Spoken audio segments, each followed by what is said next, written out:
Hello, I am Dr. Stephen, and you are listening to Gentle Health.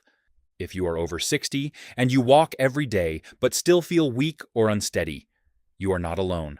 One woman in her 60s walked daily but still struggled to stand up without support. A few months later, she was moving freely and even playing with her grandkids. The difference was not more walking, it was doing the right kind of movements. Walking is great for your heart and mood, but it misses three important things.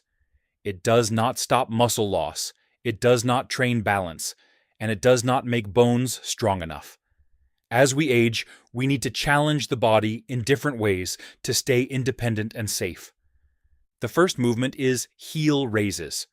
This strengthens your ankles and calves, which help prevent falls. Stand behind a chair and gently hold it. Slowly lift your heels so you rise onto your toes. Hold for a moment, then lower down slowly. Take your time. This builds strength where it matters most. The second movement helps your posture. Many older adults develop rounded shoulders from years of sitting. This affects breathing, balance, and comfort. Sit in a chair, hold a resistance band or even a towel, and stretch your arms forward.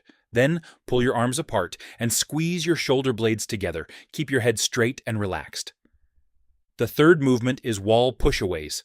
This builds upper body strength so you can push yourself up, carry things, and protect yourself from falls. Stand facing a wall, place your hands on it, and slowly bend your arms as you lean in. Then push yourself back. Keep your body straight and move slowly. You only need about 15 minutes, 3 times a week. Keep your walks, but add these simple movements. They fill the gaps walking cannot cover. Your body can improve at any age if you give it the right challenge. Start with just 1 round today and feel the difference.